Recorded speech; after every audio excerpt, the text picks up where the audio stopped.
Hello guys, എൻ്റെ മീൻകറി ഉണ്ടോ? മീൻകറി നല്ലതുപോലെ തിളച്ച് വരുന്നുണ്ട്. എന്തൊരു മീൻകറി എന്നല്ല, നല്ല കുഞ്ഞനയില മീൻകറി. അയല പൊരിച്ചതുണ്ട്, കരിമീൻ വറുത്തതുണ്ട്. എന്താണെന്നറിയോ? അടമാങ്ങയൊക്കെ ഇട്ട ഒരു മീൻകറിയാണ് കേട്ടോ. അപ്പോൾ ഞാൻ നോക്കിയപ്പം എനിക്കിന്ന് തോരൻ വയ്ക്കാനൊന്നുമില്ല. അപ്പോൾ ഞാൻ എൻ്റെ വീട്ടിൽ തന്നെ ഉള്ള എന്ത് വെച്ചൊരു തോരൻ ഉണ്ടാക്കാം എന്ന് വിചാരിച്ചു. അപ്പോൾ എനിക്കൊരു ഐഡിയ തോന്നുന്നുണ്ട്. സക്സസ് ആവുമെന്ന് അറിയത്തില്ല. അപ്പോൾ നമുക്ക് പോയി നോക്കാം.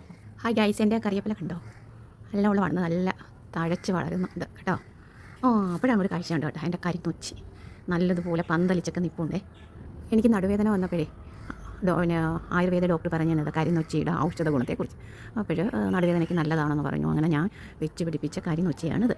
ഇത് വെച്ച് കുറുക്കുണ്ടാക്കാം, പുട്ടൊക്കെ ഉണ്ടാക്കുന്നത് കേട്ടിട്ടുണ്ട് ഞാൻ. കുറുക്കൊക്കെ ഉണ്ടാക്കി കഴിച്ചിട്ടുണ്ട്.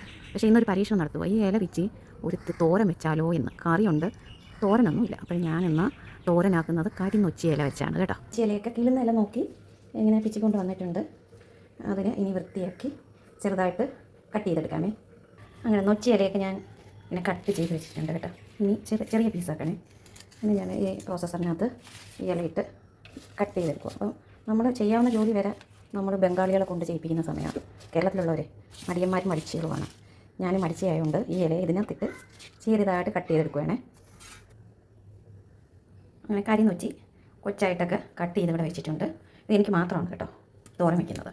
ഇത് നമ്മുടെ വീട്ടിലുള്ള ആൾക്കാർക്കൊക്കെ ഇഷ്ടപ്പെടുമോ എന്ന് എനിക്കറിയില്ല. ചെറിയ കയ്പ്പൊക്കെ ഉണ്ടല്ലോ. എന്നാൽ ചോദിക്കും പാവയ്ക്ക കഴിക്കുന്നില്ലേന്ന്. ആ ചെറിയ കയ്പ്പുള്ള പാവയ്ക്ക എല്ലാവരും കഴിക്കുന്നുണ്ട്. പിന്നെ എന്തുകൊണ്ട് ഈ കരിനൊച്ചി വെച്ച് നമ്മളൊരു തോരൻ ഉണ്ടാക്കി കഴിച്ചുകൂടാ? ആഴ്ചയിൽ ഒരു ദിവസം ഇത് ഫുഡായിട്ട് തോരനായിട്ട് നമുക്ക് കഴിച്ചാൽ നമ്മൾ അസുഖങ്ങളൊക്കെ മാറി കിട്ടത്തില്ലേ? കരിനൊച്ചിയിലേക്ക് നല്ല കയ്പ്പുള്ളതുകൊണ്ടേ നമുക്ക് കുറച്ച് കുഞ്ഞുള്ളിയും പിന്നെ ഒരു പച്ചമുളകും കൂടെ അതിനകത്ത് ആഡ് ചെയ്യാം. അപ്പോഴേ അതിൻ്റെ കയ്പ്പ് കുറച്ച് മാറിക്കിട്ടും. ഹലോ ഗൈസ്, എൻ്റെതാ നമ്മളെ കടുക് ഇങ്ങനെ പൊത്തിക്കൊണ്ടിരിക്കുന്ന കടുക് വറുത്തതിനകത്ത് നമ്മൾ തോരൻ്റെ കൂട്ടം കൂട്ടിയിടാം.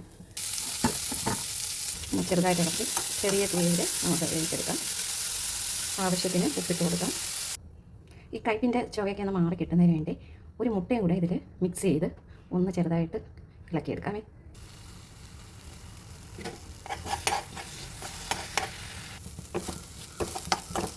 തോരന് മിക്സ് ചെയ്യുമ്പോഴത്തേക്ക് അതിൽ കുറച്ച് വെളുത്തുള്ളിയും കൂടെ ആഡ് ചെയ്യണം കേട്ടോ. ചിലർ വെളുത്തുള്ളി ആഡ് ചെയ്യത്തില്ല, ജീരകം മാത്രമേ അരയ്ക്കാറുള്ളൂ. അപ്പോൾ നല്ലൊരു തോരനായിക്കൊണ്ടിരിക്കുക. മുട്ടയും എല്ലാം മിക്സ് ചെയ്ത് അപ്പോൾ അതിൻ്റെ ടേസ്റ്റിനകത്തൊരു വ്യത്യാസം വരും.